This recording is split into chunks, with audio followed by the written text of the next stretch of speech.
thank you all very much for coming. I really appreciate it, taking time out of your day. So we're going to talk about Photoshop CS6 today, right? So if you want to learn how to amortize your loan in Excel, y'all need to leave now, because I don't know how to do that. But I do know a little bit about Photoshop, and hopefully, well, how many of you are using Photoshop CS6 right now? Excellent. CS5? CS4? What's that? I got both. Both, okay.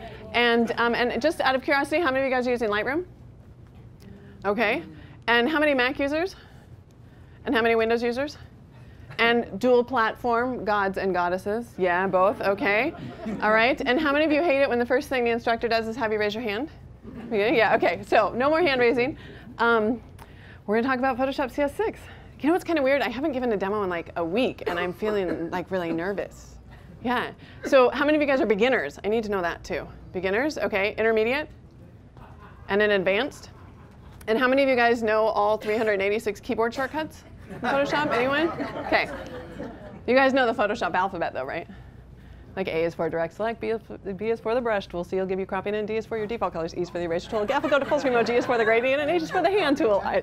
No, because I am not a singer. So that's all we get. So if I go too fast, because there is such a variety of, I mean, you know, you might be an advanced user, but you use the same 6 tools every day, right? So hopefully I'm going to cover a lot of things. And if you're a beginner, my best advice, I think, is just to kind of sit back and relax and figure out by just watching what's possible. Then when you know what's possible, you can always go back at any point in time, right, and kind of figure out exactly how to do it. So if you don't want to take notes, if you just want to write one thing down, it would probably be my blog. How many of you guys have been to my blog? Have you guys? Okay. So for the last like 3 years, I've posted a Photoshop or Lightroom tip of the day, every day. Well, Monday through Friday, I'm not that crazy. And recently I'm cutting it down to 3 because I think there's something like information overload, but it's just blogs.adobe.com/jkost. And then if you want to join me on Facebook, my blog automatically posts to Facebook. I friend anyone, just so you know. I know, there should be like friends and then, yeah, I don't know, the whole thing is weird. And then Twitter, if you want to do that, and then I've got my website up there, and this is when I turn into that lady. Womp, womp, womp, womp, womp, womp. So that's where you can find me. Let's turn the lights back on in Lightroom. But I'm actually going to head over now to Bridge and to Photoshop. So we have 2 hours to get through everything that's new. Are most of you photographers? Okay, do we have any graphic designers here? Okay, so we do have a few. So that kind of, you know, biases what it is we will talk about, or at least spend the most time talking about. So the first thing that you probably noticed when you get to Bridge or when you get to Photoshop is, of course, our darker interface, right? I actually like it. I don't know how many of you guys like it or don't like it, but you can change it if you don't like it, right? So we have preferences.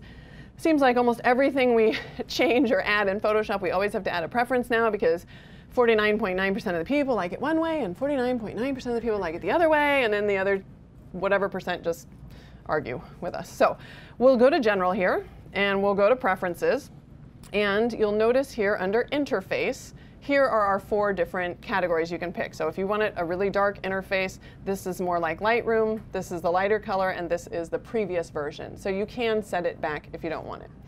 All right, while we're in here, I'm also going to scoot over, and we'll just go through a few other preferences. Now, I've kind of planned on not only doing what's new in CS6, but maybe a little bit in CS5 as well, because I noticed some of you guys were still in CS5, and there just might be some things that you don't really know about. So General, I think, is pretty self-explanatory. I don't know if any of you guys are still at the point where you don't like that flick panning. You know what that is? Like when you're using the hand tool and you're scooting something over, you're panning your image. It's so nice now because it goes like whoosh, and it's kind of doesn't stop immediately. It's not jarring. So I like the new flick panning, but if you don't like it, you can turn that off. All right, and interface, we kind of already talked about that.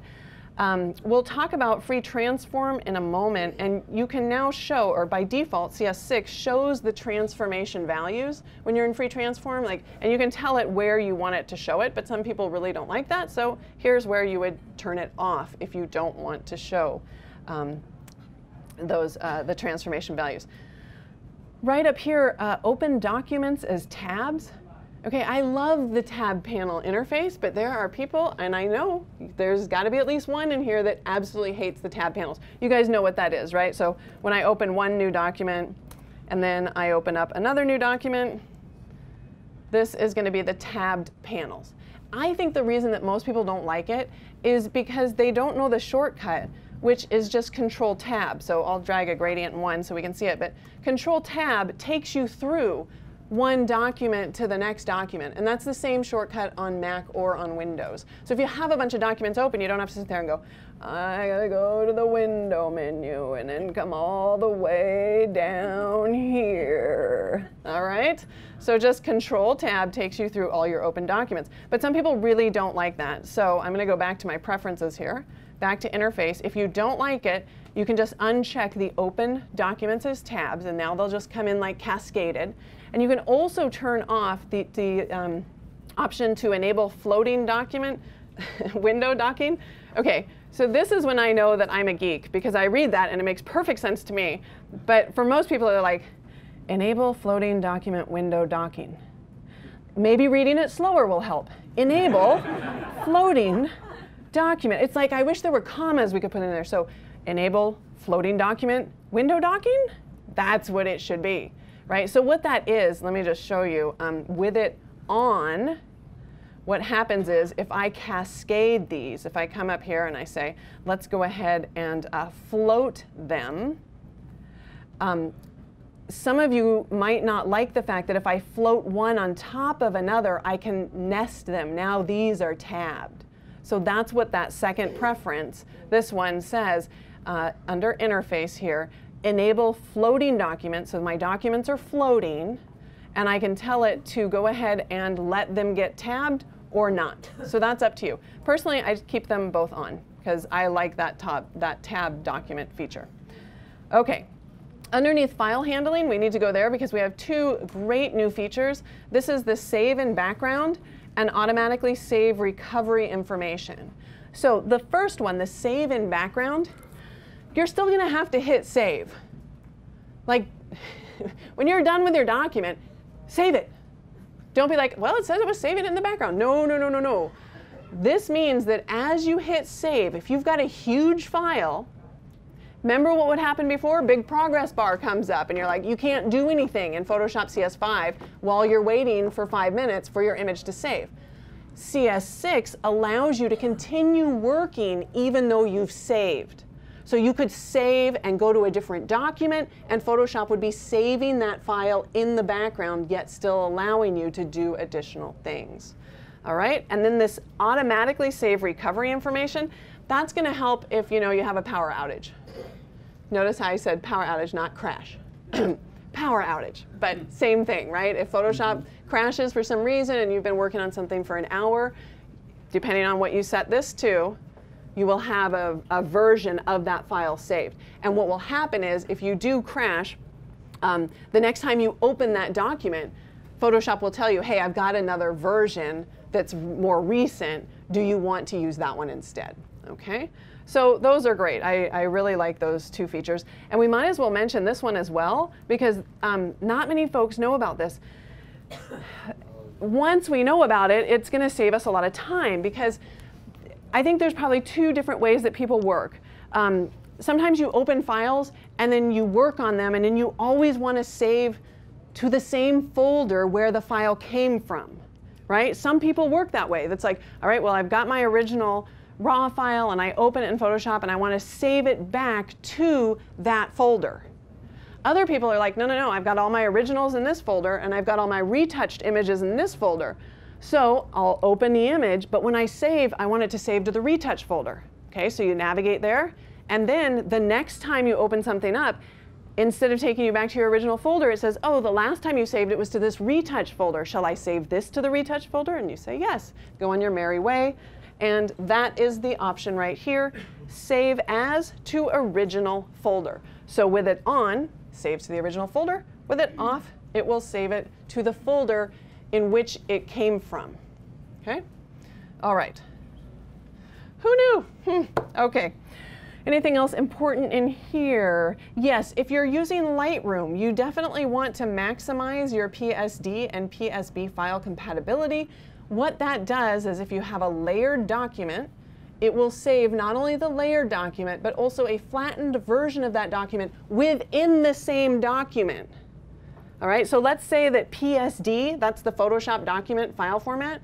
Let's say that's a candy wrapper.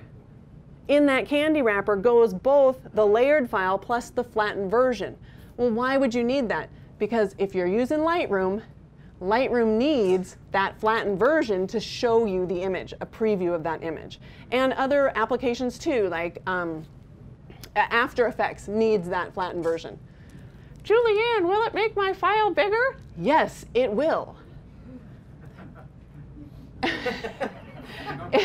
But it is inexpensive. Like storage space, I know everything costs money, but storage space is relatively inexpensive today. So I would just leave that on all the time. In fact, I'm going to change mine to always. Okay. Yeah, sometimes I just talk to myself, and that's okay. All right, what else do we need to know? Okay, I know this, you're like, when are we going to look at pretty pictures? I know, as soon as we get through preferences. But there's some things that I've just learned over the last 6 months since launching that I think I should tell you about. Do any of you use the pen tool or the shape tools? Yeah, pen tool, I'm just saying, once you start using it, you will never go back to like the tragic wand, okay? So right here, under advanced settings, there's an option to anti-alias guides and paths. So people like me who, it's kind of a, it depends on where my monitor is as to whether or not I need these glasses. When we anti-alias those paths, they get really thin. Like so thin that sometimes they're hard for me to see. So you can come in here and uncheck that, and your path with the pen tool will be thicker. All right, so I know some of these things for your beginners, you're like, what are you even talking about? But for the advanced people, like, this isn't the important little things that I'm just trying to expose you to. Okay. All right, I hit cancel, didn't I? I don't want that. I want to hit OK. All right, cursors, nothing's really changed there. Transparency and gamut, that's good. You know what we do at Adobe, just because we do this? We come in here, if you have a person that you're not very happy with what they're doing, just set their transparency to something like that. It's really, really easy on the eyes. Okay. If you want to be really evil, go to General and change the color picker to like Apple, and then when they come over here and they click on it, they'll get like a box of crayons. I'm terrible. You would never do that. I know you would never do that. Okay. They're like, what happened to my colors? Oh, I'm sorry. Today you only have 16 colors. Have a nice day. All right. So you won't do that. Okay. The rest of it, good. We're good. We're good. Oh, this is something. Okay, cyan. Really? Like, who likes cyan guides? Okay, well, because you can see them, right? You can see them. But how about light gray? It's just like, oh, now you can still see your guide, but it's not like yelling at you, I'm a guide. All right, so I changed that as well. Plugins, okay, this is something new with CS6. We tried to clean up the filter menu. The filter menu was very interesting because all your artistic filters, like, your cutout and pastels and watercolor paper and stuff, all those filters were listed in the filter menu, but as soon as you selected them, you went to the filter gallery. So why do we need to list them all? So we took them out of the filter menu, but if you want to see them, you can just check that on and they will all come back, all right? So we didn't take them out, it's just that they're all under the filter gallery. So you go to the filter gallery and you can pick whatever filter you want, all right? And so that way we're just not duplicating because we're getting pretty menu heavy, I used to work in tech support. I worked in tech support in 1992. Yeah, so if you ever called tech support and got the right answer, that was me. Thank you. But we had a great exhibit where we had every version of Photoshop on all the computers and stuff, and I just thought, wow, in 92, like, we could just have 6 people in the US doing tech support for Photoshop because there were only like 5 menus and maybe 6 palettes at that point. All right, anyway, but I digress. So I'm going to click OK, get out of there. We can close this file. We don't need this. We can close that one. And let's go to Bridge. So in Bridge, you can also change the color background. I just like to keep them consistent, so I do.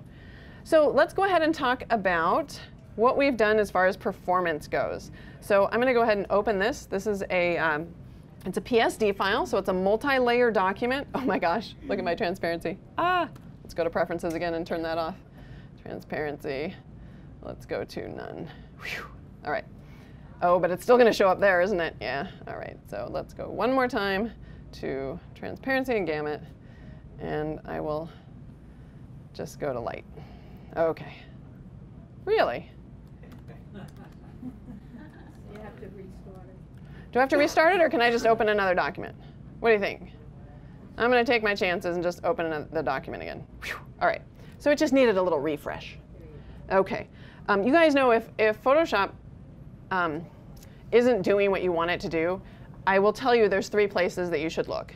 You got to look and make sure you have the right tool. And I know that sounds funny, but we have some tools that look very similar. For example, the clone stamp tool and the pattern stamp tool. So are you using the right tool? Second place to look is up here across the top. You know, last time when you used the tool, did you change the blend mode? Did you change the opacity?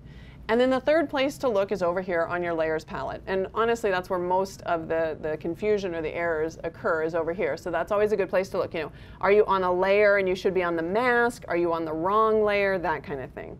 But one thing that most people don't know is if you right mouse click, if you're on Mac, that would be, you know, you can do either the right mouse click or you can do the control click. You can click here and then you can reset all of your tools. So if something's not behaving properly and you don't know why, you might want to try resetting all of your tools, and it just resets them to their default settings. Now, if you've chosen like the polygonal lasso tool, it's not going to switch that tool back. It's just going to clear out all of the settings up here across the top for those tools and put them in their default state. Okay. So I've got this image up right now. We can see down here at the very bottom that this is a 350 meg file. So this is a rather large file because the layers and everything. But what I wanted to show you was what we were able to do between CS5 and CS6 is we were able to put a lot of the math, instead of doing it on the CPU, which is the computer processor, we threw it onto the GPU, which is your graphics processor. So what that enables us to do is speed things up. So for example, if I go to free transform, all right, well this is fine. There's no lag time now with free transform. Like sometimes, you know, it would have to kind of, you'd move it and then it would kind of chunk in and it would tile in. So now, even if you don't have a super fast computer, this should be a lot faster because we've put it on that graphics card. You'll also notice in the upper left there where I've selected my handle, those are the dimensions that I mentioned in the preferences, that if you don't like them, you can turn them off, but those are the transformation settings so that you don't have to go and have your info palette showing or something. You can just see it right there. Another thing that I absolutely love is you'll notice this interpolation option here. So we've got an option now for bicubic automatic. What does that mean? It means you don't have to pick anymore. It used to be that if you were resizing images up versus down, you would select a different interpolation method. The interpolation method just means, hey, I'm going to add pixels or I'm going to subtract pixels. What math do you want me to use to do it? Because there's better math for shrinking things down, and there's different math for making things larger. Right now, I am still in my free transform right now. Free transform right now, yeah. And so free transform has this bicubic automatic, and that is our new default setting. So I would just leave it like that, and then you don't have to worry about it anymore, whether or not you're resizing up or down. This option is also available right here under image size. So when you're resizing a document, you can change your interpolation method to automatic. All right. Okay, let me cancel out of here. And one last thing, because I didn't point it out in preferences, but you will notice here, just in the general preferences, image interpolation. This sets it for just the default setting overall. Then you can change it for each tool individually, but I would just leave this as bicubic automatic. Okay, excellent. So we should also talk a little bit about liquify. I'm sure some of you guys use liquify in your retouching or for creative purposes. So I'm going to go here underneath the filter menu and see how these are so much shorter. Because remember, I told you we took out all of those kind of artistic filters, and those artistic filters are now all under filter gallery up here. Okay, but we're going to go to liquify. And so this is, what did I say? It's a 341 meg file. It's a large file, and we'll just zoom in here a bit. And this would have been impossible. What am I doing? What tool do I have? I got the wrong tool. Okay, so we're just gonna it actually comes up like this in the kind of beginner's mode. So if you're used to Liquify and you launch it in CS6, don't freak out because you don't have all those other tools, because if you go to advanced mode, here's all your reconstruction options and stuff. All right, but if we just go in here and you just start moving something around, I mean, there's no way that you could have done that before. I mean, a lot of people, what they do before they went to Liquify, they'd make a little selection around just one area of the person, take that into Liquify, because otherwise you'd make a move in Liquify and you'd be like, right, as it sat there and did it. So let me just undo that. So now I will go ahead and make, oh, and the brush size goes from to 15,000. So you can have a large brush. So if you ever come in here and you're like, I don't even see the brush, it's probably because the brush size is so large. So we'll just take that down. But there's also a keyboard shortcut, because I see people and they're like, right bracket, right bracket, right bracket, right bracket, right bracket, right bracket, right bracket, right bracket. Yeah, you're like 20 minutes later, you're like, woo, got it, okay. What you can do is just Control Option drag left and right. Wait a minute, I'm on Windows. Okay. It's not the same. Who knows it on Windows? What is it? No, it's not one of the direct. I can do the translation thing. I believe it is. I believe it is a right mouse click with the Shift key and drag. But you can look for it on my blog. That's blogs.adobe.com/jkost. All right. So I'm sorry, but I always forget that shortcut on Windows. All right. So you can, interactively do that. Now, I'm just going to make a change to this. We'll give him a Pinocchio nose, hit OK. And the reason that I'm showing you this change is because we've done something else with Liquify, which is quite nice. If I want to go and apply that same mesh, is what we call it, but exactly, I want to do that exact same warping or liquefying on another image, then, or in this case, maybe I want to do it on the mask. Because you can see the mask now no longer matches the actual, okay, I shouldn't have used a mask, a photo of a mask to talk about masking. Sorry, that I just realized. So I want to do that exact same Liquify transformation on the layer mask here. So if I go to filter, certainly right now I could just run Liquify again. But let's say I'd run a sharpening filter, I'd run some other filter. When I do go back into Liquify, it's actually going to give me the option here to load the last mesh. So even though I've done something else, it's going to go ahead and just load that for me. I click OK, and now I can apply that to a mask, to another image, whatever I want. Okay. All right, so that's Liquify. Liquify's on the on the GPU now. We talked about free transform. On Windows, it is the right click and alt drag. It says it right here in my notes. Okay, free transform, we talked about that. What else? Puppet warp has also moved from the CPU to the GPU. So how many of you guys use Puppet Warp? Occasionally? So, if you're out there with a tripod and everything and you're photographing your panoramas, that's great. But if you're not and your panorama comes out something like this, one of the easiest ways to correct this would be to come under the Edit menu and come down to Puppet Warp. Now, you have the option here to show the mesh. So basically, we just put a mesh over the top here. And now I can go and set points anywhere I want on this mesh. So I'll just set 3 points. I'm not sure if you can see them or not. I'll turn off the mesh so that you can see the points. See these little pins right here? So now I can click a pin, and I can just drag this to make it straight, right? And I could take the center and say, yeah, you know what? I need to kind of, let's make that one. Oh, and maybe a little bit up right there.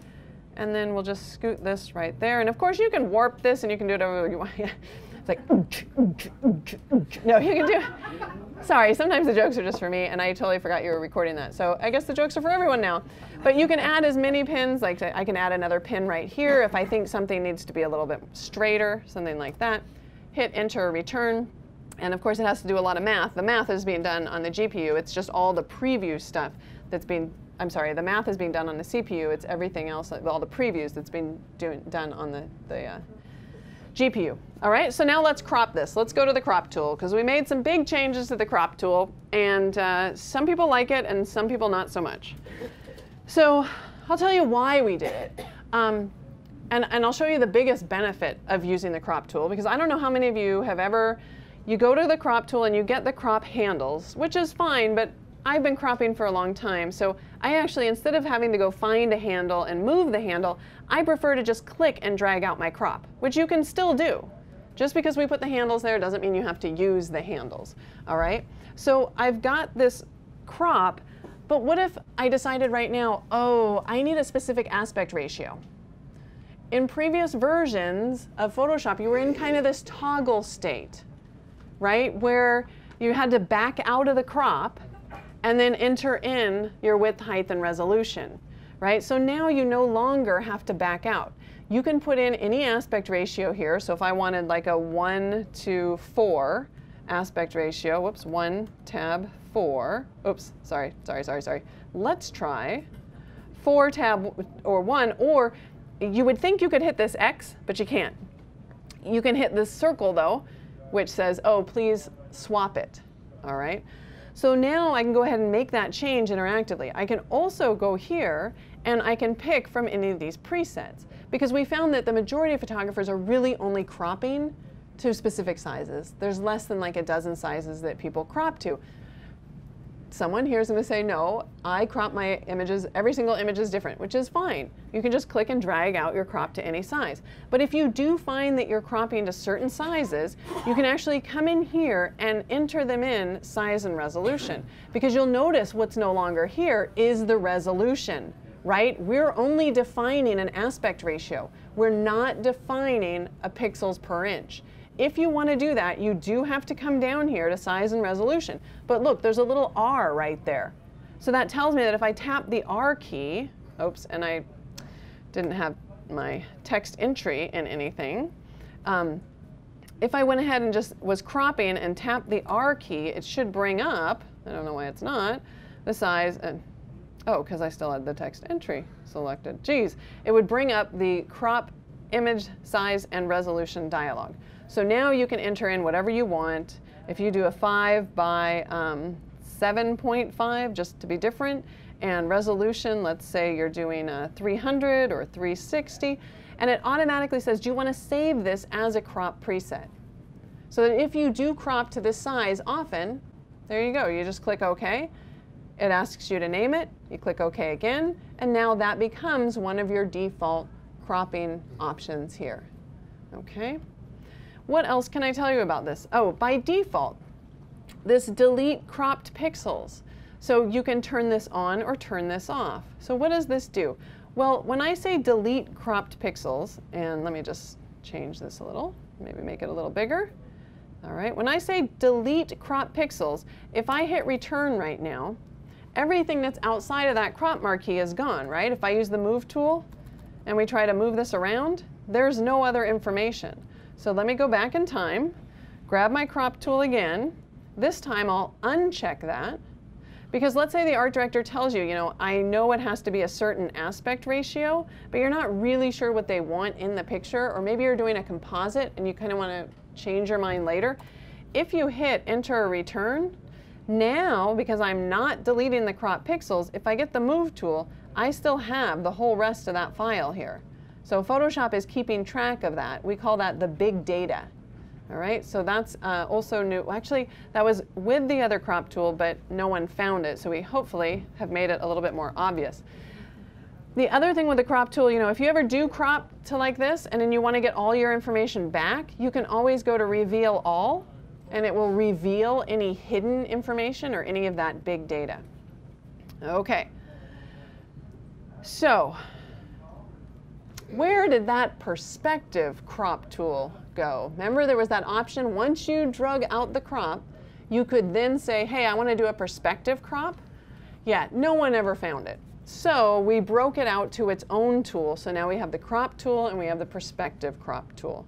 And just to show you, let's see, is there something I can do here? Okay, so let's open this image right here. This is a DNG file, so it's a raw file. It's going to come up here, and I'll just open it. Let's say that, I was just going to say I probably would maybe correct this in camera raw, but, oh, I'm in the crop.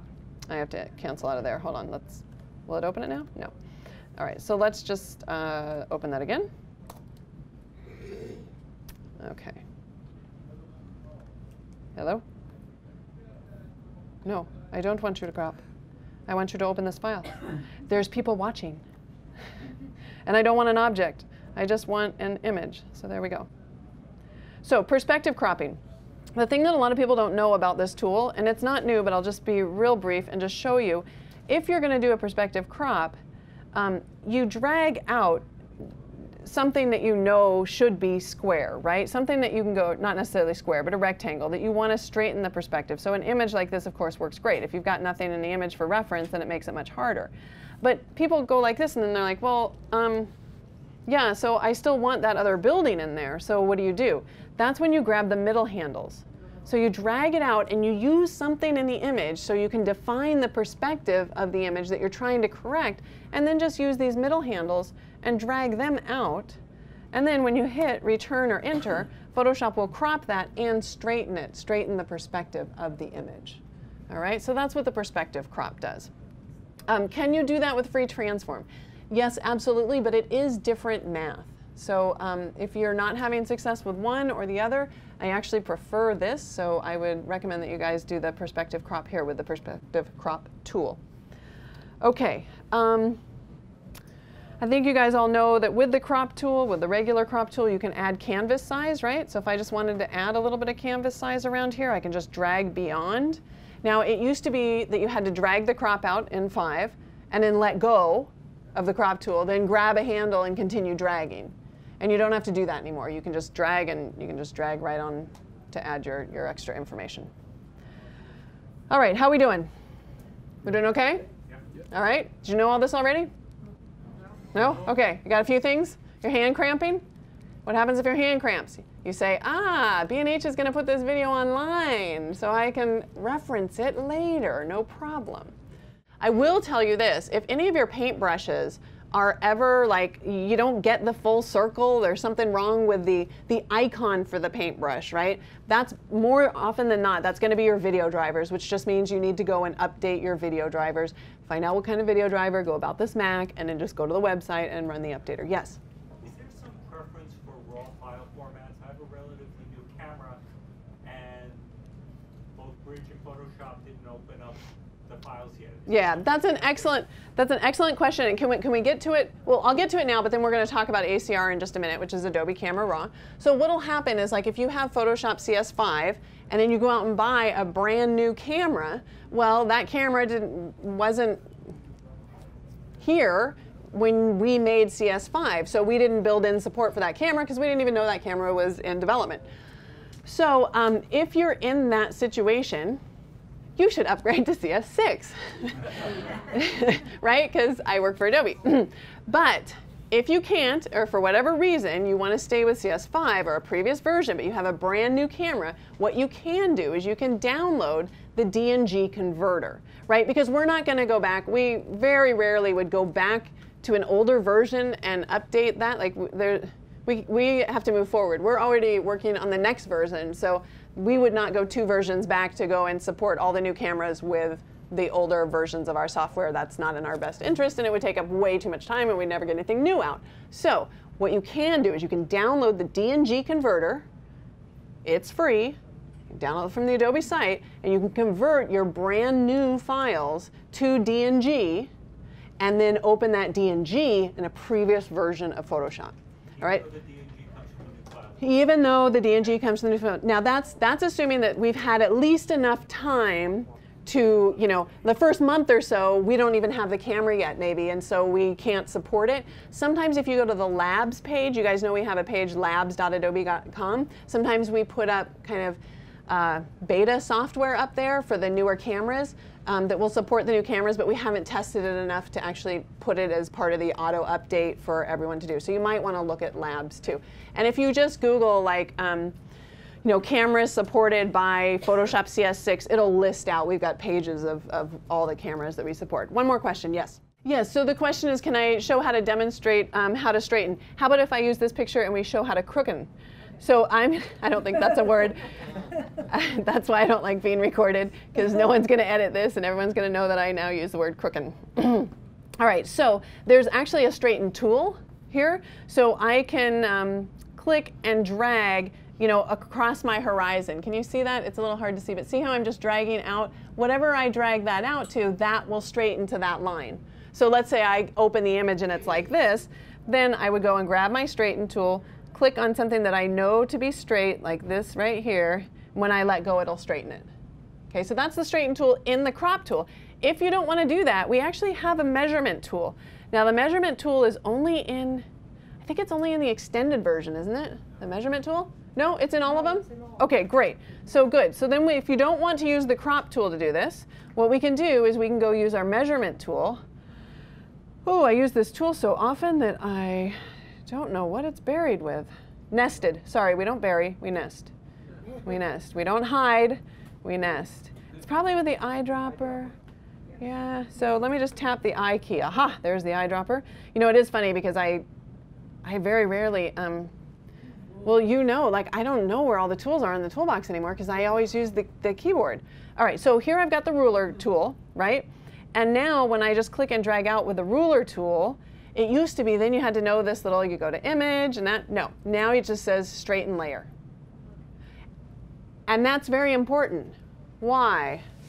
Because the crop tool, if you had a multi-layer document, what does the crop tool do? Straightens the whole document. So it would rotate the whole document. If I just want to straighten this one layer, then I come in here with my measure tool and it told me up there, straighten layer, not straighten the document.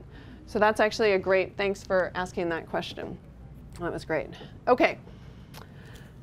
All right, so I think that's good with all the things with cropping. We don't need to save that. Close that, don't need to save it. Still going over in the back of my mind, like why would your layers show up semi-transparent? That's gonna bug me for the rest of this talk.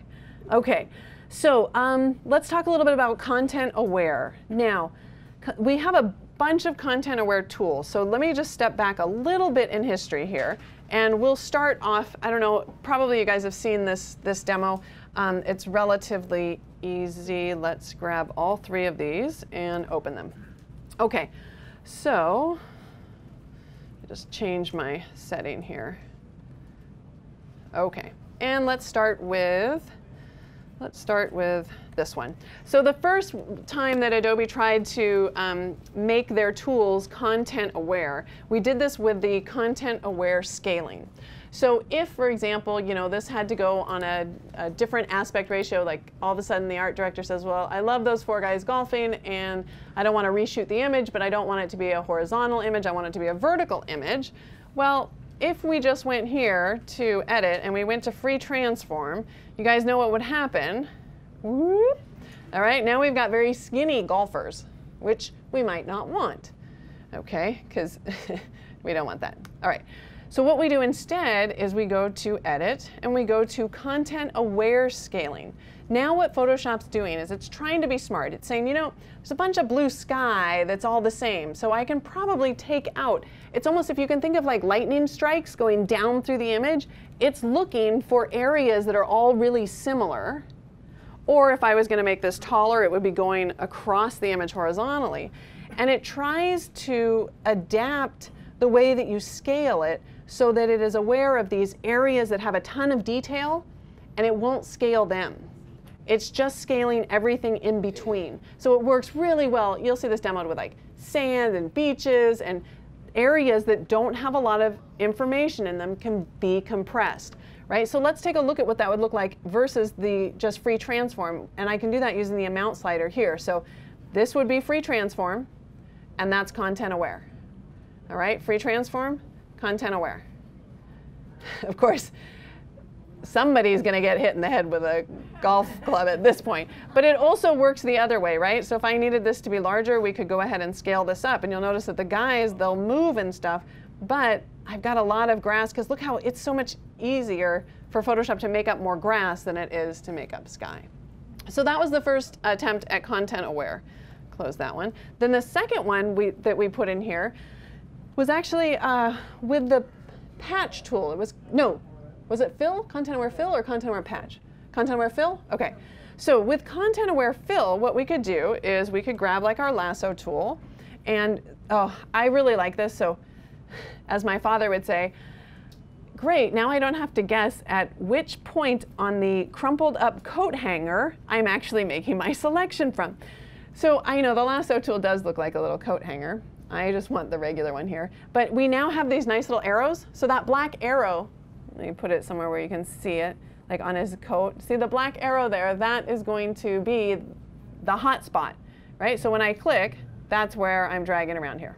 Okay, so he's like the only interesting thing in the image, but I'm going to take him out.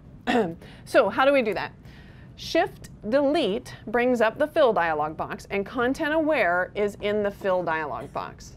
All right, so I'm going to click OK, and we will fill this, and it's going to try to fill it, and it did a fairly decent job, right? If I deselect this and we zoom out and we zoom back in, I bet you couldn't tell me where the guy was standing. All right, so it works. What? Oh, he was standing right there. Yes, okay, got it. What I was kind of hoping would happen was that I might like select a little bit too far over here. So now I have a much bigger selection that's going into like the leaf area. So now when I do Shift Delete to bring up Content Aware Fill, click OK, and Shift Delete just brings up the fill dialog box. Oh, it still didn't do it. Sometimes it adds leaves over to this area.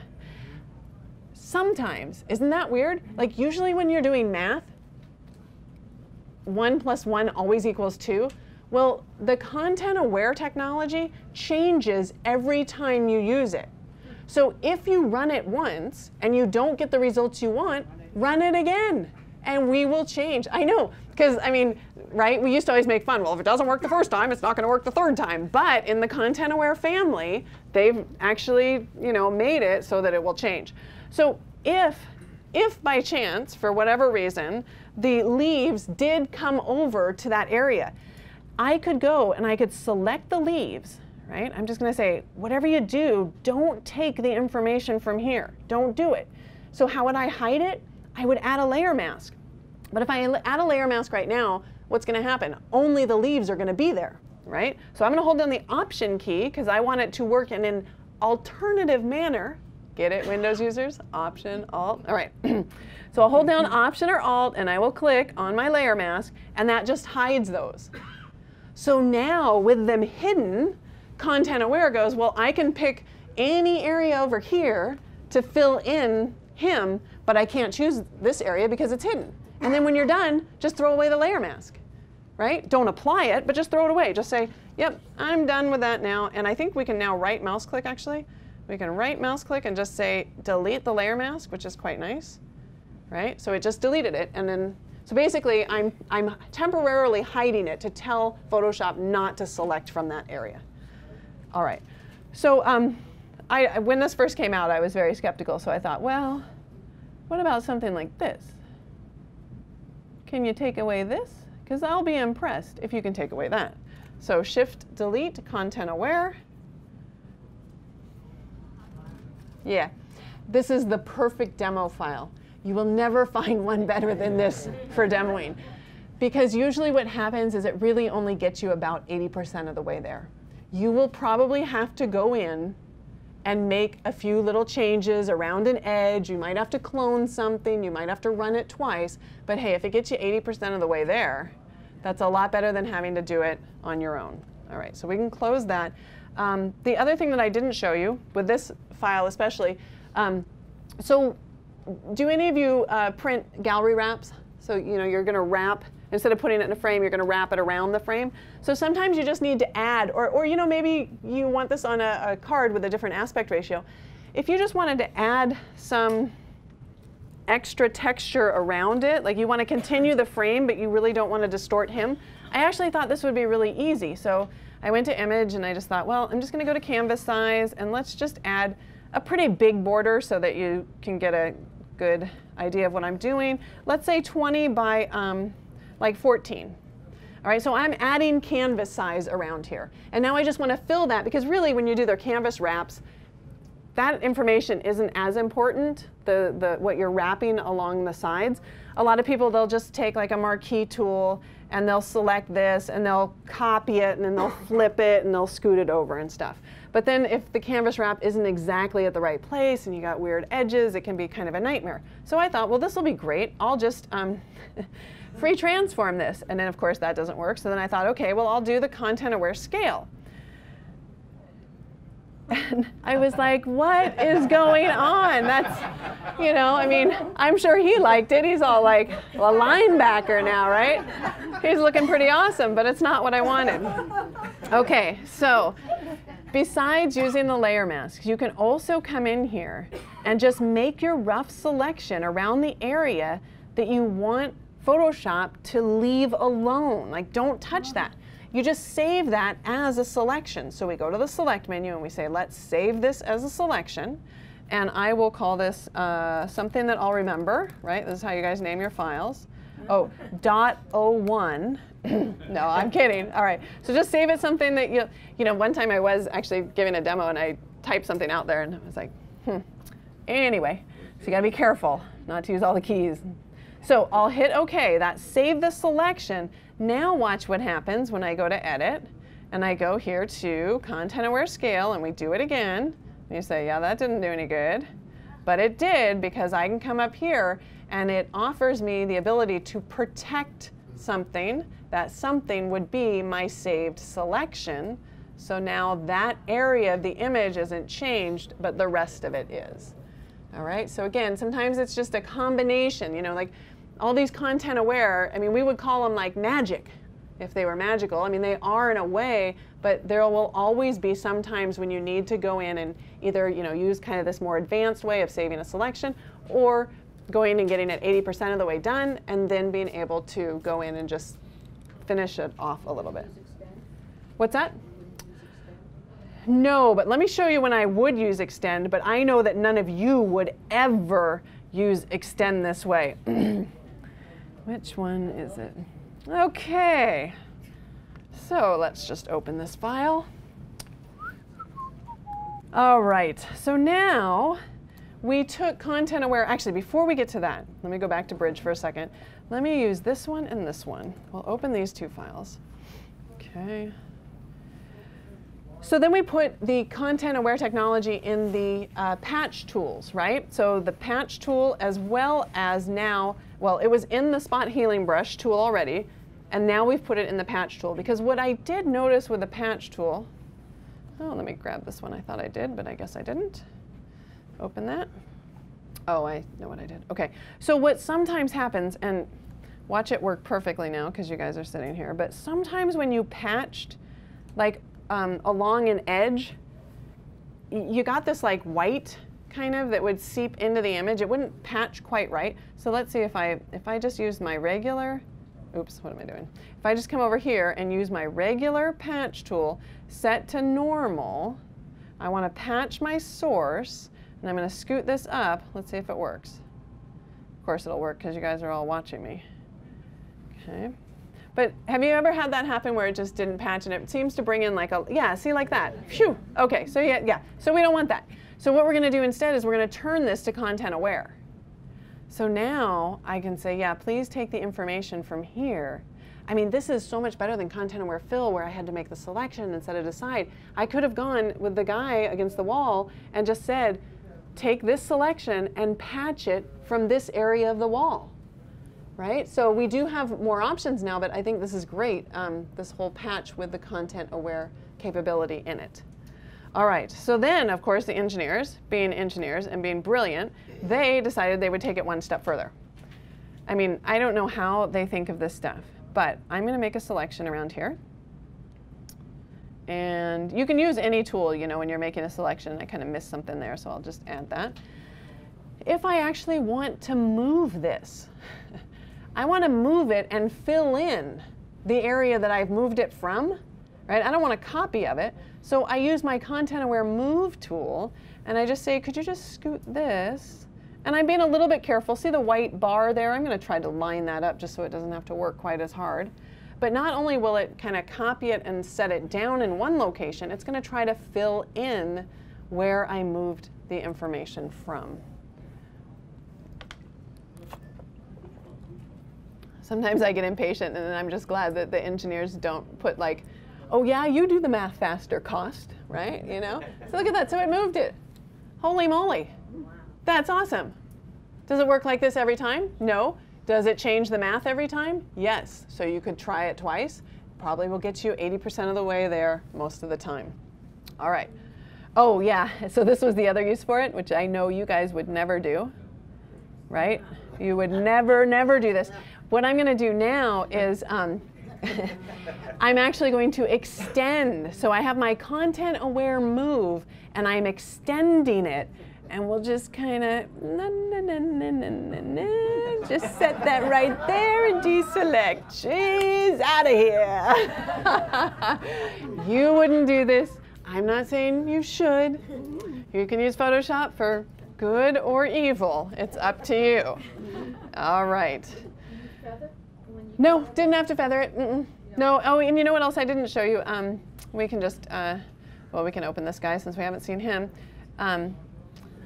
If we did want to move something like that, so we make this selection around him, we grab his shadow too, otherwise that's going to look pretty funny, and we use content aware fill. I'm going to change it back to move, and I'm going to scoot him over here.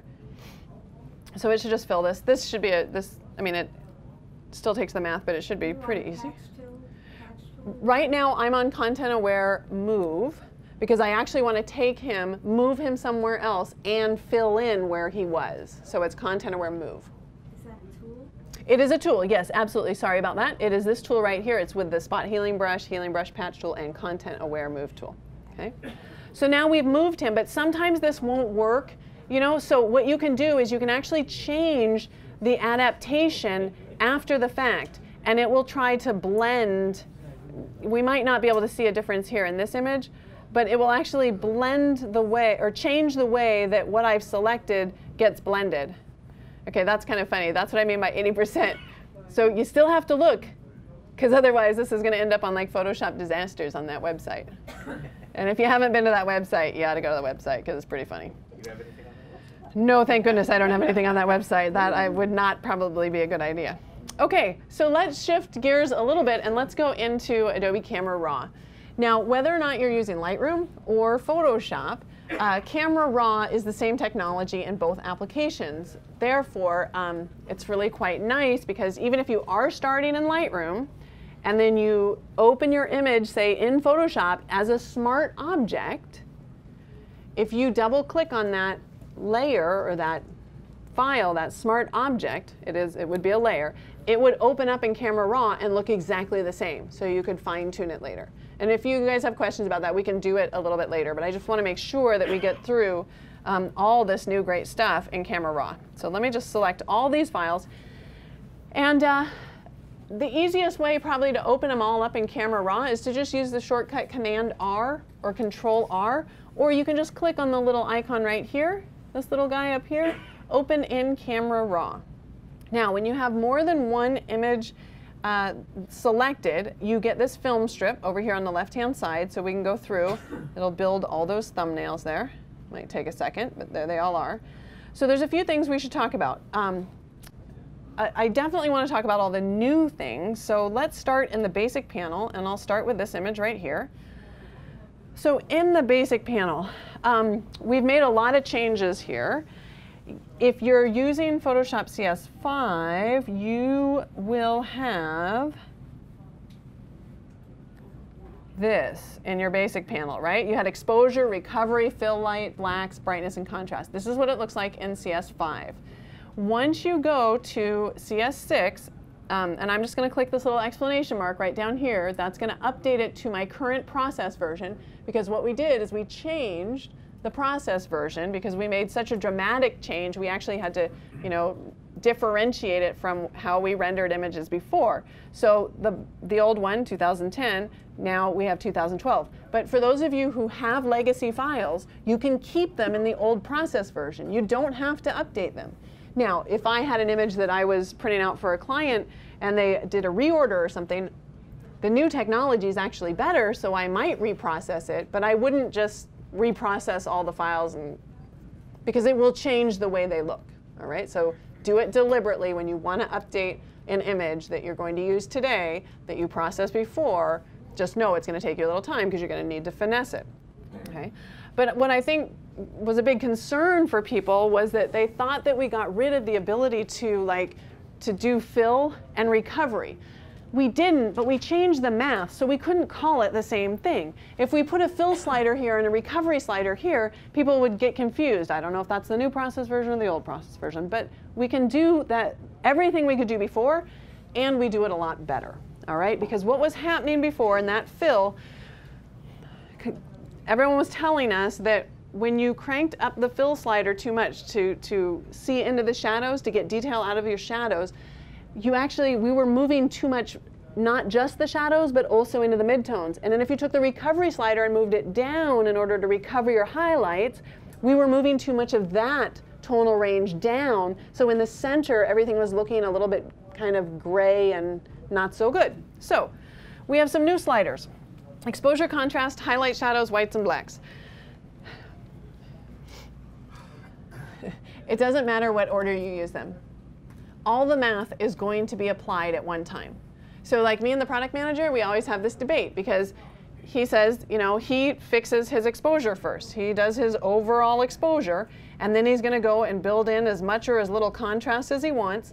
Then he'll go in and change his highlights, his shadows, his whites, and his blacks, and that's the way he does it. In his mind, he wants to get the overall exposure correct first. Okay, it's just a different way. I tend to instead, let me just put this back to my camera raw defaults.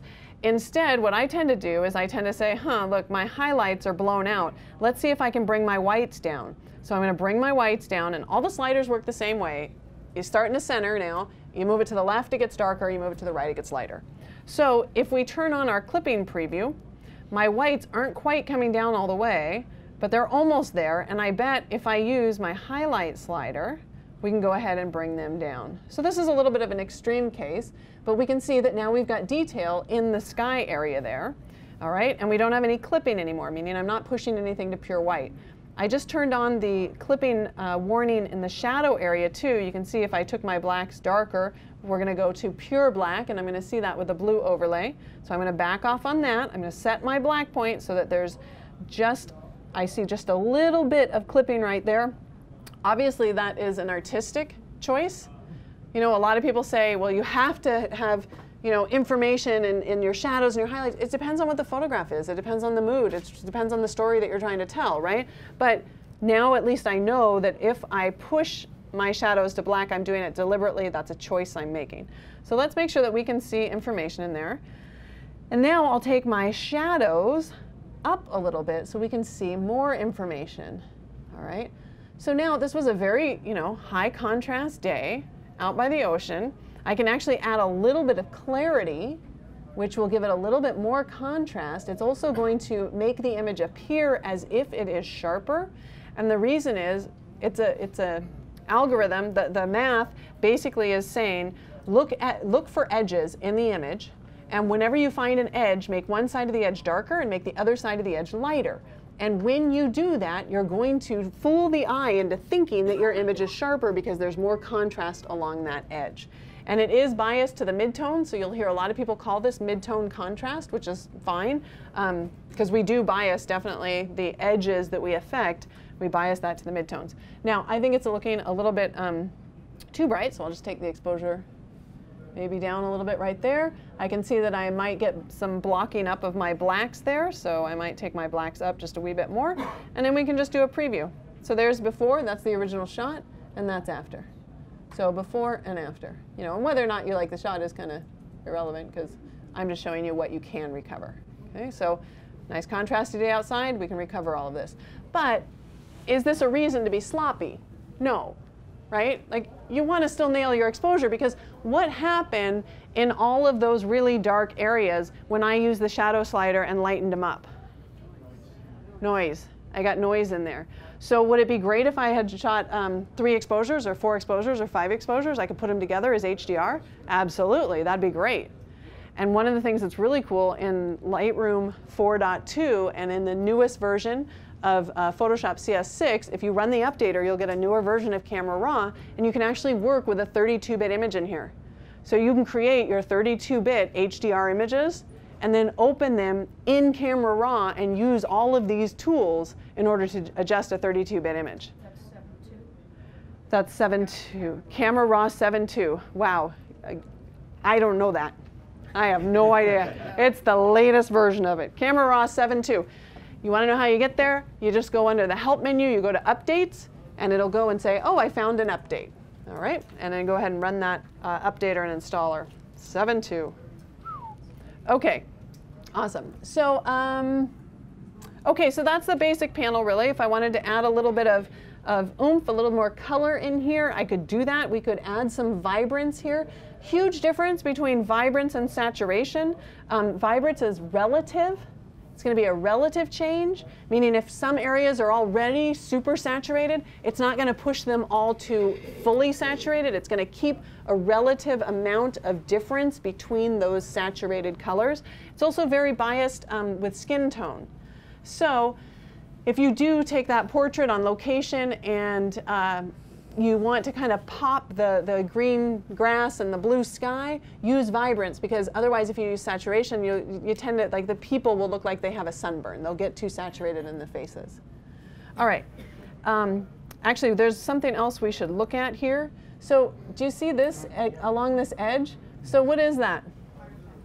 Chromatic aberration, exactly. When do I get chromatic aberration? Usually when there's a number of things going on, but usually when there's a lot of contrast, all right, between, like here, the darker rock and the lighter sky, I'll get it with a wider angle lens. Because of the way the light is coming in the lens and hitting the sensor, we're getting some misaligned pixels on the edges. And we'll also get it the lesser, or the lower quality lenses will show more chromatic aberration. All right, so we get rid of that. You'll notice here in lens correction in CS6, we've got the option for the profile. So I've got my default set to always enable the lens profile correction. We've got color and we've got manual. So if I go here to color, I can now remove the chromatic aberration. So it used to be that the chromatic aberration was part of the lens correction profile. Turns out we can do it better on the fly. It doesn't have to be part of that profile. So you can come in here and then you could also tweak it. So if that wasn't getting rid of enough of that green line or the purple lines, you can go in here and you can tweak the amount in here. Yes? In Lightroom, when you have the lens correction ability, I noticed that they have all of Nikon and Canon lenses. Do they have any of the other cameras? Yes, so the question is, in either Camera Raw or in Lightroom, and we'll just look at it in Lightroom for a minute. When we go to the Develop module, oops, and I'm not on a photograph, but we can change that. Let's go to Iceland. All right, so when I'm in the lens correction right down here for profile, we've got a bunch of different options here. So you should have all of these. All right, so all of these different camera make and model. Now I can't remember if we actually show them here as well. Yeah, we do. We show them all here. So sometimes we hide things so that you can't accidentally pick something that, you know, if you shot the image with your Canon, like in your lens profile or in your camera calibration profiles, we only show you the ones for your camera make and model, just so people don't pick the wrong one. But here, there's a bunch. And there's also, sorry, this is probably too much information, but there is a lens profile creator utility that is free that you can download from labs.adobe.com, and what that gives you is the ability to print out, they're just some checkerboards, you can print them out, take a picture of them, convert that to DNG, and then you can create your own lens profile for your specific lens. So that's kind of like the difference between using, if you're using an Epson printer and you download their Epson profiles, You know, they're pretty darn good, but you can still get better by making your own. Same with the lenses. All right, and there's other people that have also created lens profiles, and they will share them. So there is a lens profile downloader utility that's also free that you can download if you think that someone else might have made a custom profile for a lens that maybe because we can't profile them all. I mean, we do like 400 of them. Yes? What about those lenses used on different camera makers? The lenses... Next 7 using a Nikon lens. Yeah, so if you have an obscure camera and lens combination, you would need to profile your own lens on that camera. Yeah, because like I said, we just can't mix and match everything. But I'm surprised actually at how many photographers in the community have made lens profiles and made them available for other folks in the community. Yes? Oh. No. Oh, sorry. Okay. All right, so ACR. All right, so let's go into our selective adjustments. Let me take a little time. 5:10 already? How can it be 5:10 already? All right, we got to keep moving here. So let's do, so here's a good example. Here is my first exposure. Woo, let's turn off those highlight and shadow clipping warnings. So here's one exposure, 2 stops over, normal, and 2 stops under. So what I did is I selected these 3 images in Bridge. And you know in Bridge, you can go under the Photoshop tools and then create HDR. So I made an HDR, a 32-bit image. This is that 32-bit image from those images. And if we turn on and off the preview, that's just going to preview this panel. 1 second. Is it this one? Or is it this guy? Yeah, it's not going to do it, is it?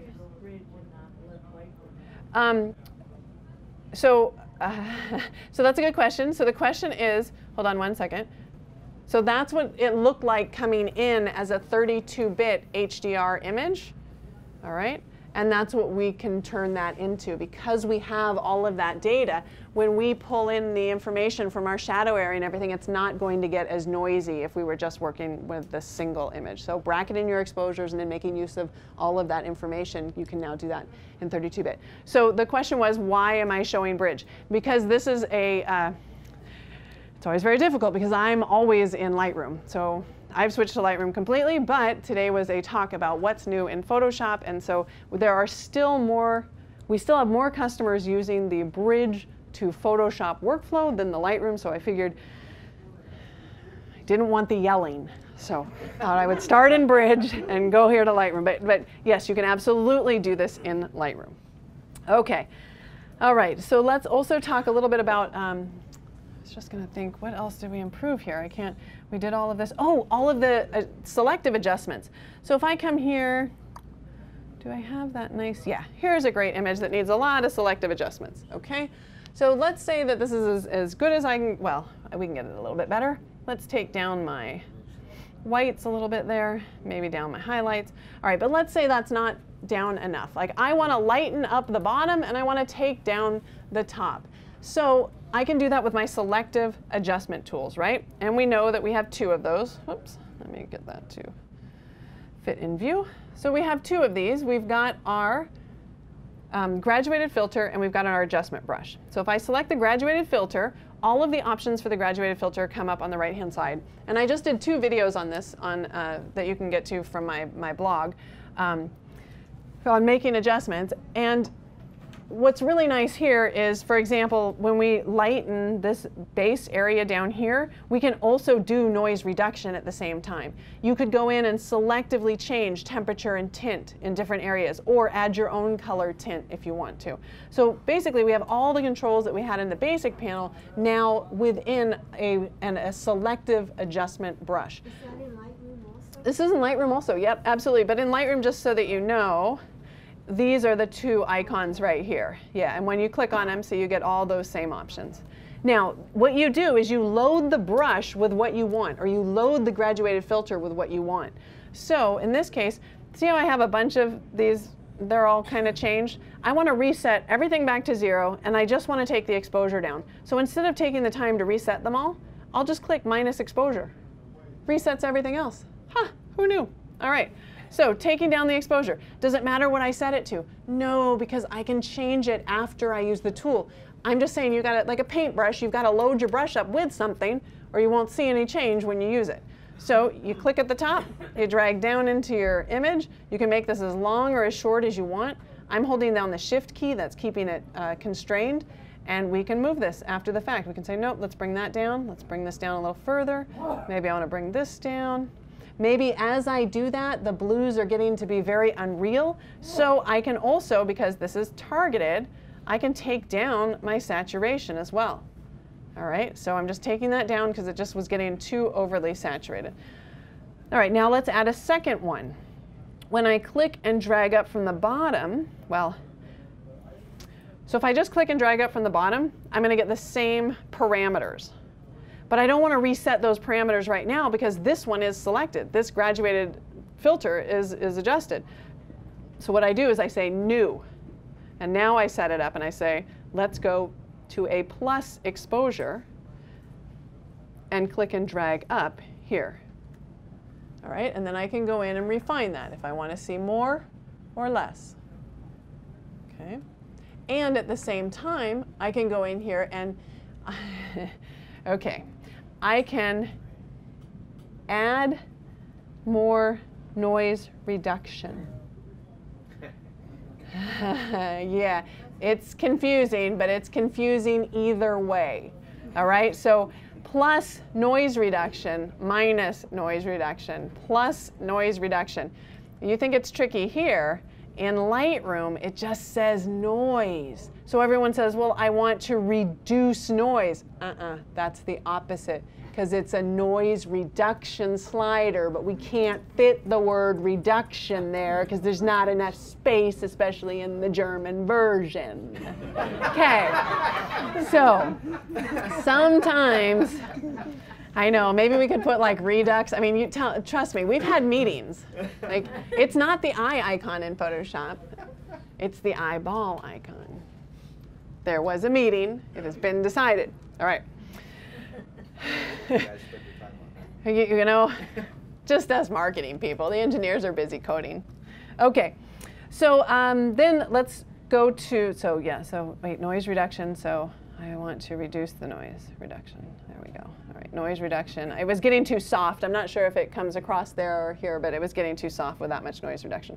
All right, so then let's move to our adjustment brush. Let's say we don't want to use these. If I want to get rid of one, it's targeted right now. If I want to target this one, obviously I just click on it. I can tap the delete key. I can grab this one, tap the delete key. You can change them at any time. What I'm trying to show you is that it's super flexible. And then we'll switch over to our adjustment brush. So with the adjustment brush, let's get a little bit bigger brush. Same concept. You have the same options over here. We can go in here and make whatever change we want. So this way I can kind of paint with it. So let's say I want to change the whole sky but not the mountains. Well, there's a pretty distinct line there between the mountains and the background. So I'm going to turn on auto mask. So now when I paint, you can see I'm going to get close to the mountains, but I'm not going to drag that hot spot in the center. I'm not going to drag that over the mountain, otherwise it's going to change what's in the mountain. All right, so now if you want to see that mask, you can actually show the mask here. All right, and so at this point, because I would have to sit here and drag over this area and drag over this area and make sure I go down and get these, I would just turn off auto mask and say, yep, okay, so for the rest of it, let's just fill all the rest of this in, right? Because I don't need to be as specific there. And I could get a little smaller brush up, see, I flared it over there, I think I just did that. So what do? We can hold down the Option key, all right, and we can just paint it out of that area if we've oversprayed with our mask. Okay, sorry, was there a question? No, okay, all right. So then we don't have to show the mask anymore, and now we can go in and we can completely customize this, right? We can take the exposure as, you know. Is there something similar to that in CS 5.1? Is there something similar to this? No, you must all upgrade today. So in CS5 in Adobe Camera Raw, we do have the adjustment brush and the graduated filter, and you can load a lot of the same parameters. So most of these, We didn't have the temperature and tint, and we didn't have the sharpness.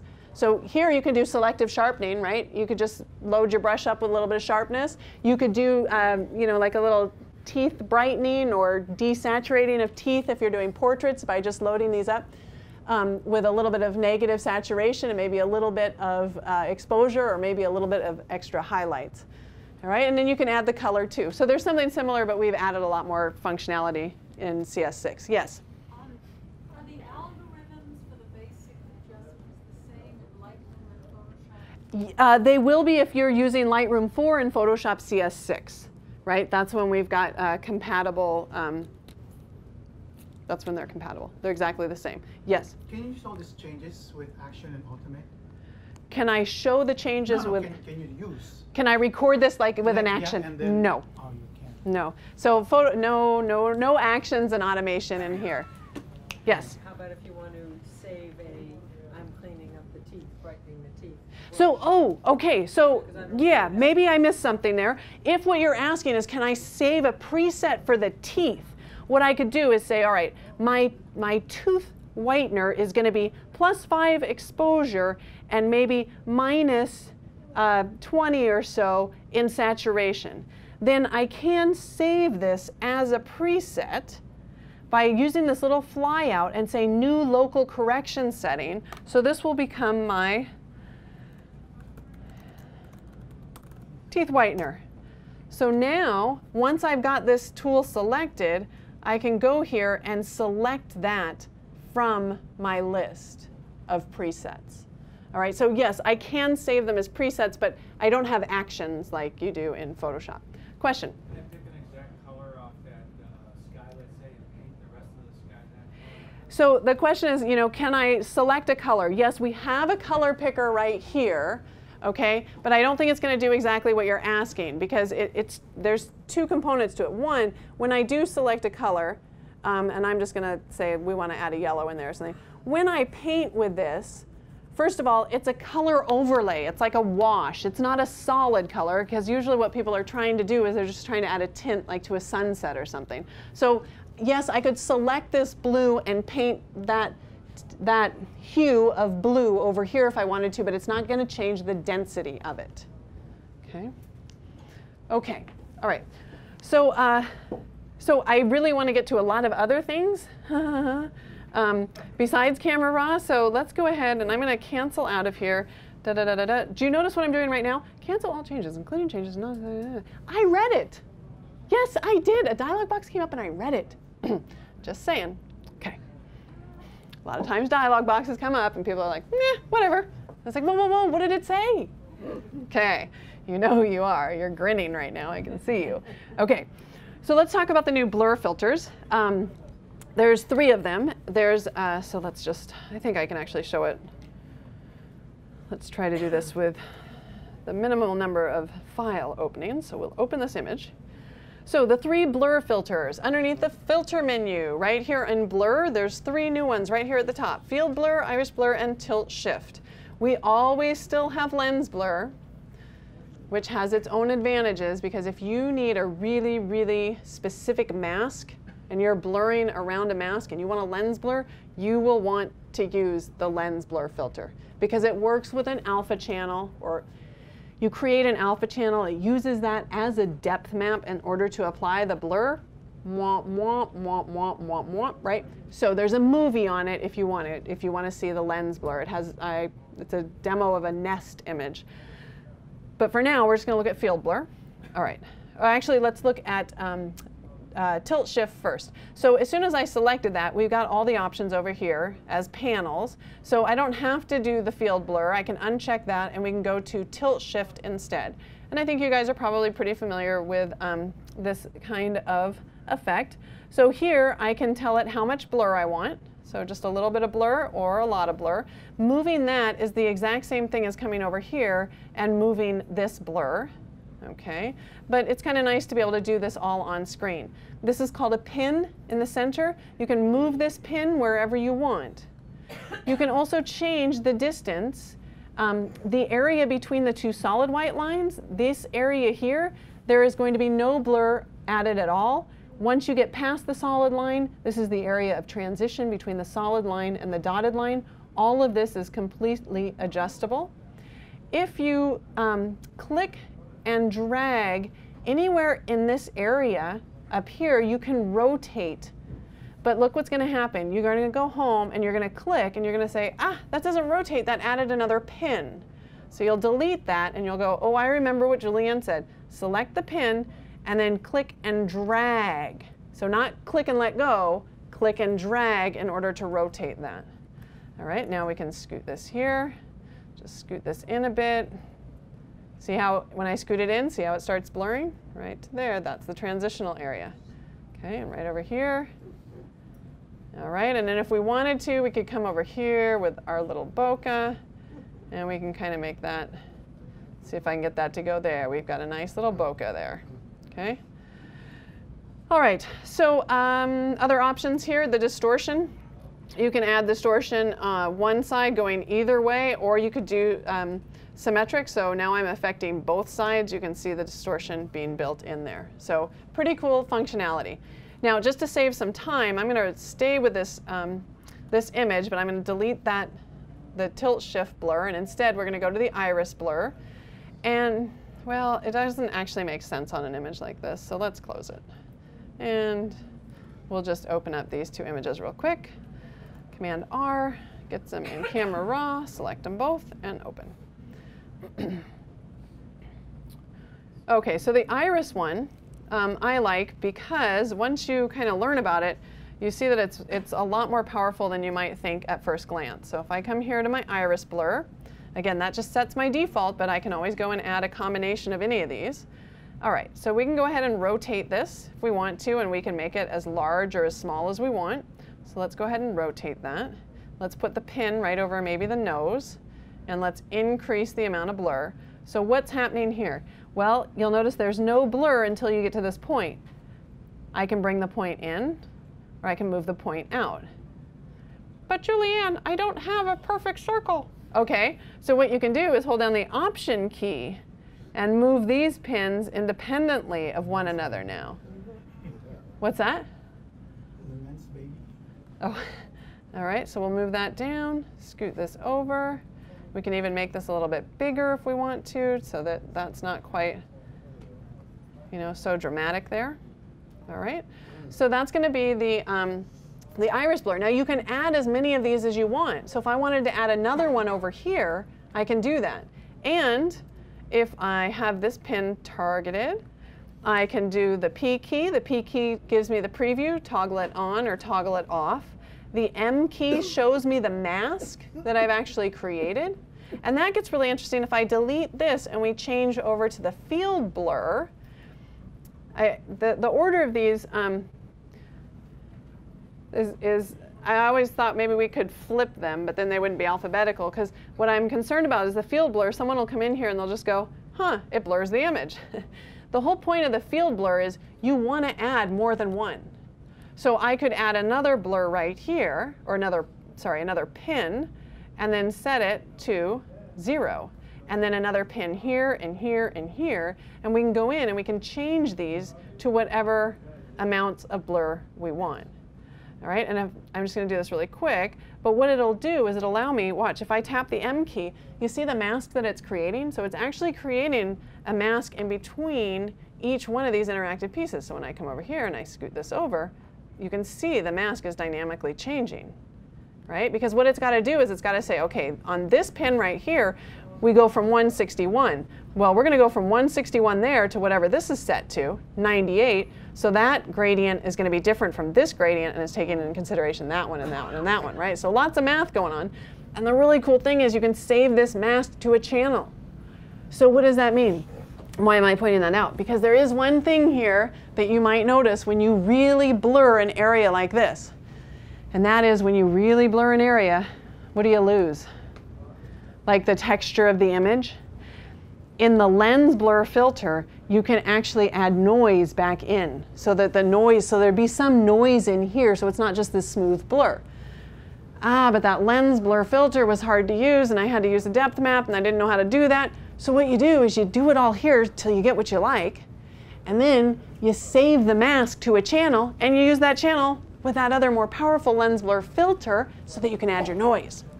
Ha! So there, yep. So that's pretty sweet. I'm really glad we have this little save mask to channel. There's another option. Let me just remove some of these. Maybe it's in the iris blur.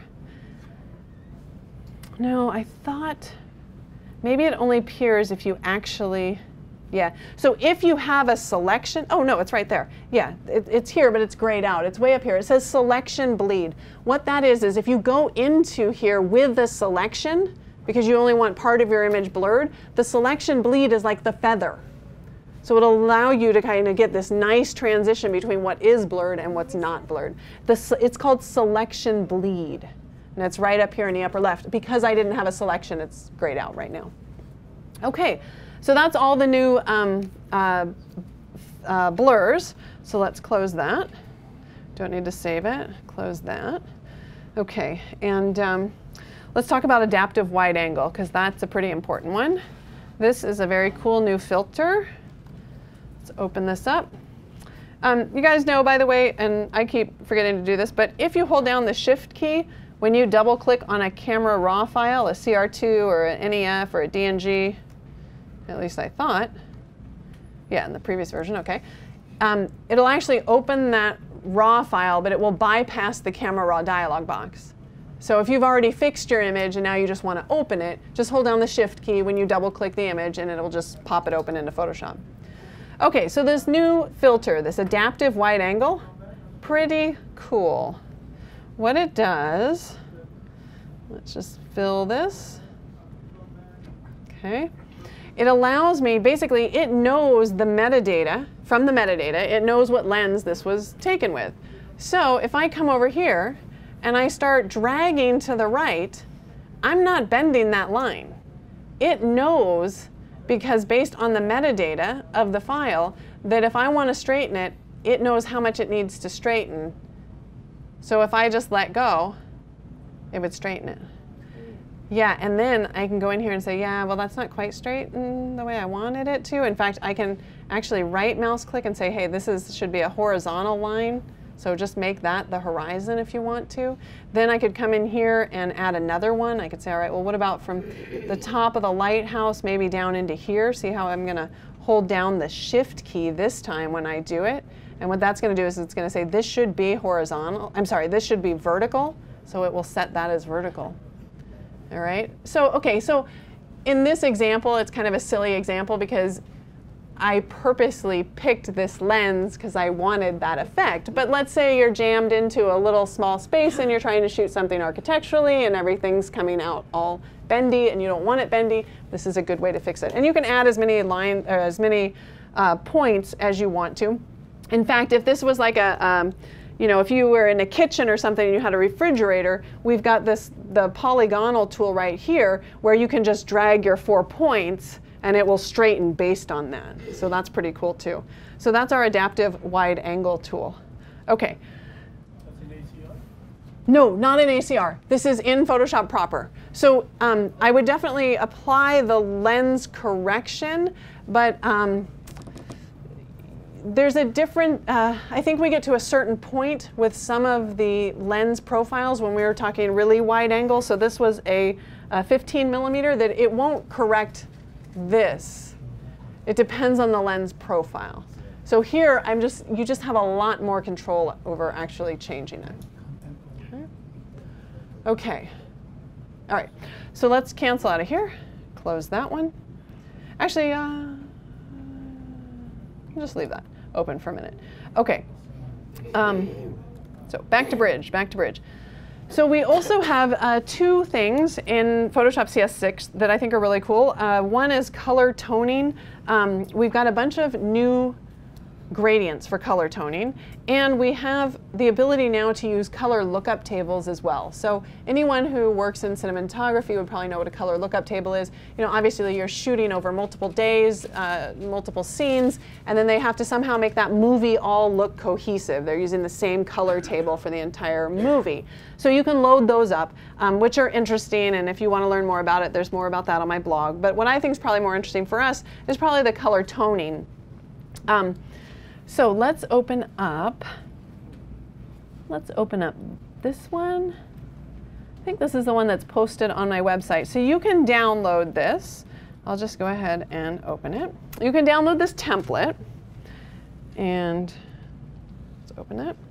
All right, so I've got this image of the lighthouse. Let's go over here. No, I'll go here. Okay. So I've got the image of the lighthouse, and we've got this image of the lighthouse. So because I have a short attention span, I am not good for something where I have to load one thing after another, all right? So before we load these new gradients, I do want to just show you there's a huge difference between what I'm going to show you and just adding a color wash over an image. Certainly I can come in and I can add on this image, I could go to layer, I could add a new fill layer, and we could add a gradient fill layer, and I could say, let's put this in color mode, click OK, and then we could pick a gradient in order to kind of do this color wash on top of my image. So certainly you can do this. I use this all the time with my compositing images. But what we're going to do is something a little bit different. Instead of using a gradient fill layer, you can see here's my my color lookup table adjustment right here. And then right down here, I actually have a gradient map. And I'm going to click on that gradient map, and it gives me a gradient map adjustment layer. Now, what I can do is I can either choose from the presets here, but you can see this is a very different look because what Lightroom's doing is it's actually remapping all the tones in the image to whatever the colors are in the gradient. All right, so it's a very different look. But the gradients that we want to use and the ones that are new are the ones under photographic toning, right? Because I'm so sorry that we didn't load them by default because I'm afraid people won't find them. But we actually hired someone to create all of these gradients, right? So we can go and click on any of these and they emulate what you would get in the darkroom in the past. So it's nice that they're all here and we can load them and I can go through them one by one and see what these look like. But again, I don't have a lot of patience. So what I created, let's just throw this away because we'll use this file in a minute. But what I created was this template that you guys can download. So this template allows you to see what each one of these looks like on your image. Now I know it's my image of the lighthouse, but the way I've set up the file, as you can see, I've got all these rows and all these groups. And it doesn't matter which one you choose. I'll choose row 1 just so we can see it. At the bottom here, there's my original lighthouse. This is a smart object. I know it's a smart object because of this little icon right there. That tells me it's a smart object. This is a copy of the smart object, the second lighthouse. But the second lighthouse has one of these gradients applied to it, right? If I scoot this over, gradient map 1. The third copy of the lighthouse has a different option, and so on and so on. One of the great things about smart objects is that you can replace the contents of a smart object. So if you want to see what your image looks like with all these different gradients, all you need to do is click on any of the lighthouses. It doesn't matter. We can pick Lighthouse 3 if you want. Go up here to Layer, go to Smart Objects, and we're going to edit the contents. Womp, womp, womp, womp, womp, womp, womp. Okay, I'll take your word for it. Here is my smart object. Now, why is it in a square background? Because I didn't know if you were going to have a horizontal or a vertical image. So what you would do is you would quickly tile your images. And you can see here, I have shortcuts for consolidating into tabs and to tile because I constantly go back and forth between looking at all of my images, click on this one, and looking at one image. So I just made little shortcuts for that. You know you can make custom keyboard shortcuts for anything. All right, we grab our move tool. We take our picture. You're going to take your picture and drag it into here. All right, now I don't need this open anymore, so I can close it. That's just the original one I'm closing. Now I'm back into, this is the PSB file. This is the contents of the smart object that I'm editing. But it's way too big. So we do free transform. It's so big I don't even see the transformation handles. So the great thing about this is you know there's a shortcut, right? Under View, there's always a shortcut to fit on screen. when you're in free transform and you choose fit on screen, it fits the transformation handles on screen. So Command 0 will do that. And we'll just make this smaller, whoops, holding on the Option key and the Shift key, so it transforms, and then I'm just gonna overlay it on the top here. And maybe you don't care about the whole image, maybe you're more concerned about this area. All right, so you just transform your image as big or as small as you want it. Just put it there in the center and hit return. Okay, now let's turn off the bottom layer, right, because we don't want to see that anymore. We save this, just save it, and then we close it. And when we close it, it's going to update all of the other smart objects in that file. Ooh, yes, pretty cool. And now you know exactly which one you want, and you can just open up your file and drag and drop. Oh, it was sepia 1, so just take your gradient map adjustment layer, drag and drop it on your own file. Say, done. All right. Now, they're a little heavy. I personally, I think like, wow, like that's a lot of color. I would probably never apply them like that, but we tend to do that at Adobe. Like we tend to really say like, this is it. This is, you know, and you can just say like, well, I just wanted it like 5%. All right. But my original image is color. So if I just lower the opacity, I'm going to start getting the color back. I don't want that. But I can fix it really, really easily. I just double click on the smart object. Double clicking on the smart object is the same thing as going to Layer, Smart Object, and then edit the contents. It opens it up. What do? We add a black and white adjustment layer on top. Excellent. We save it and close it. When we do that, it updates so that each copy of this smart object will have this black and white adjustment layer. And of course, we could go in there and modify that if we want to customize it. All right, I close it. And now I want to go in and I want to reduce the opacity of all of my gradient maps. How many are there? A lot. How much time do we have? Not a lot. So what do? We use the new filter on the layers panel. So in CS6, right up here at the top of the layers panel, this is all new. I can tell Photoshop to just show me my pixel base layer. That was the background. Just show me my adjustment layers. Only show me my type layers or my shape layers. Well, I just want to look at all of my adjustment layers. I select one. I scroll all the way down to the bottom, shift click to select them all, and take that opacity down on all of those at once.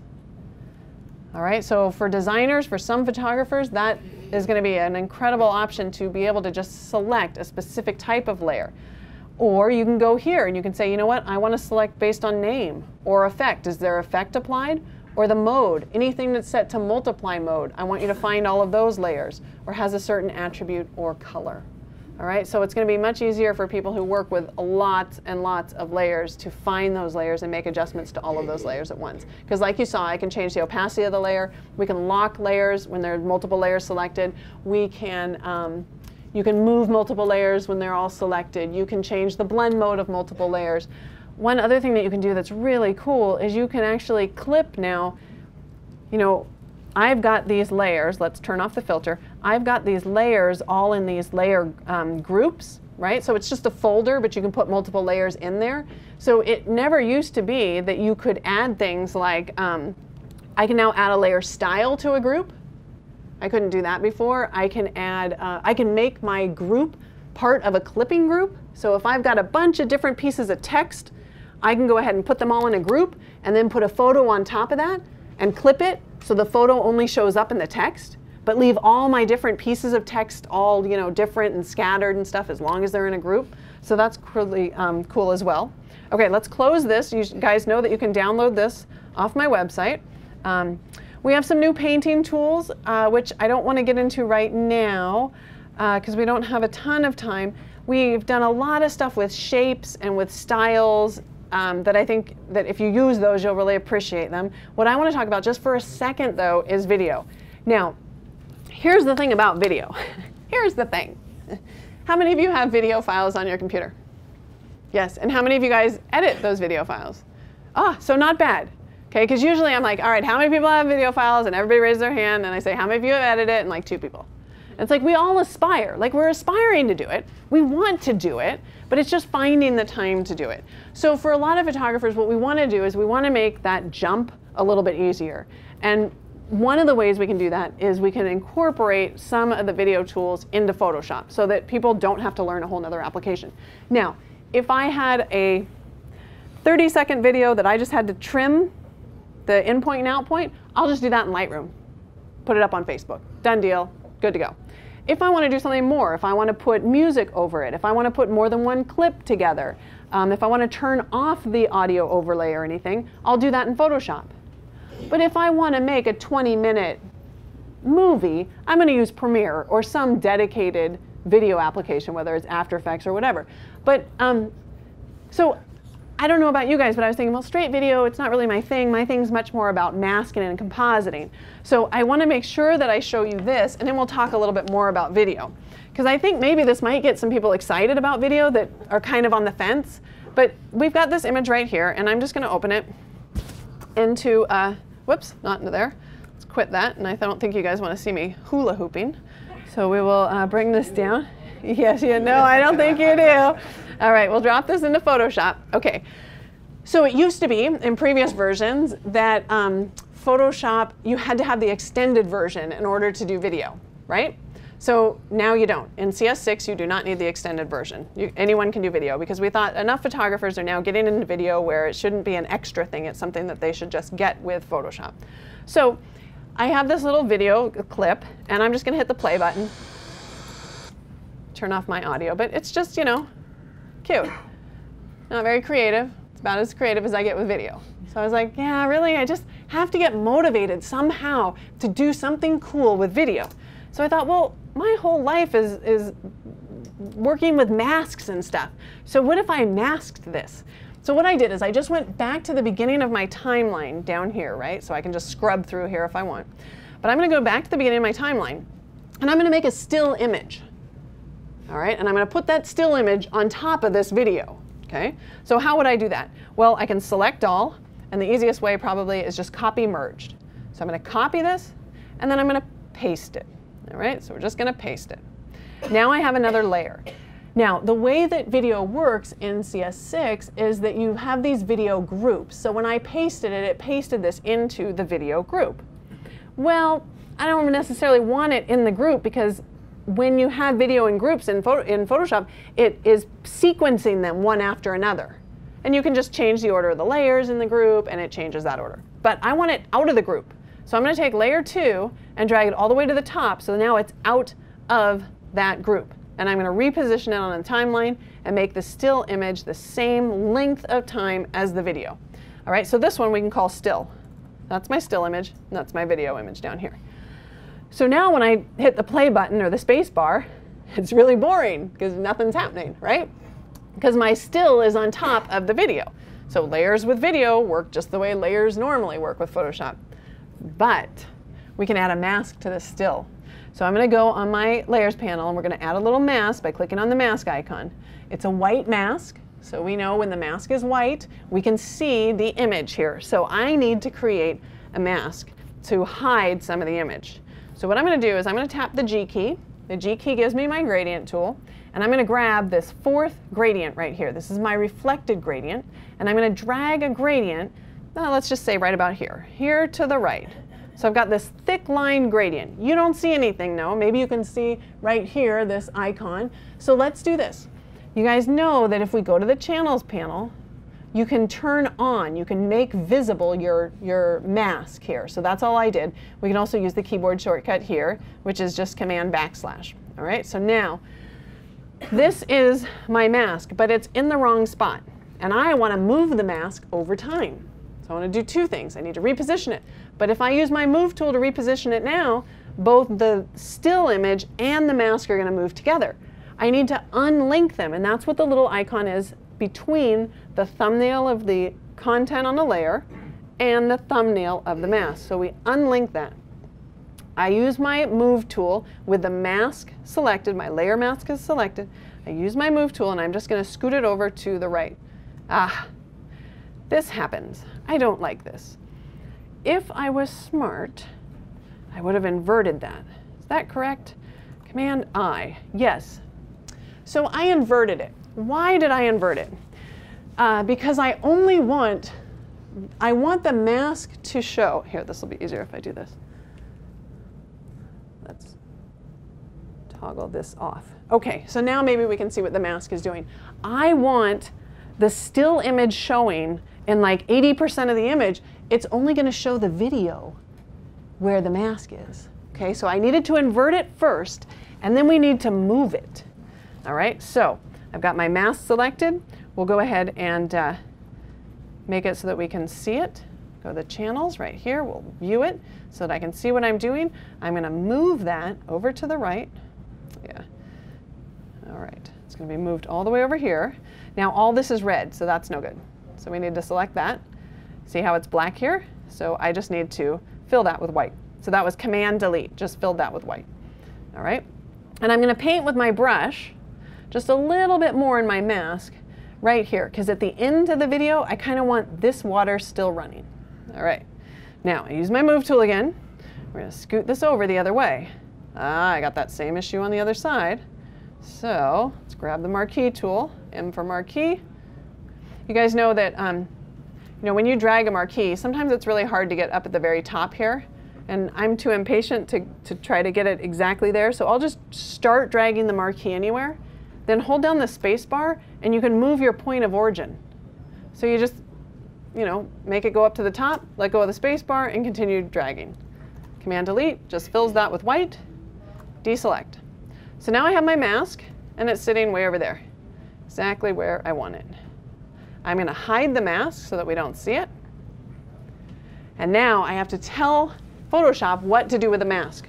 So right down here, in my video group here, there's all sorts of things that we can change.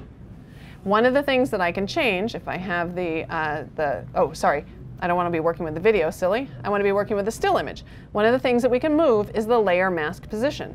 So I'm at the beginning of my timeline, and my mask is over here, and I'm going to tell Photoshop to pay attention to my layer mask position by clicking on this little stopwatch. So it's put what's called a keyframe right here that says at the beginning of the video, I want the mask for my still image on the left side. And then I'm going to move forward through time. All right. Oh, there's a guy who walks out there. That's that weird thing on the left side. I didn't quite trim it. So let's say by here, I want that mask. So the mask is selected. I want the mask to be all the way over. You can see it moving all the way over there to the right-hand side. Okay. And then we're going to trim this because I don't want that guy in my video. So it's really easy to trim. You can see what I'm doing. I'm just scooting that over. And we actually get a little pop-up there so you can trim right there. OK, now we go back in time.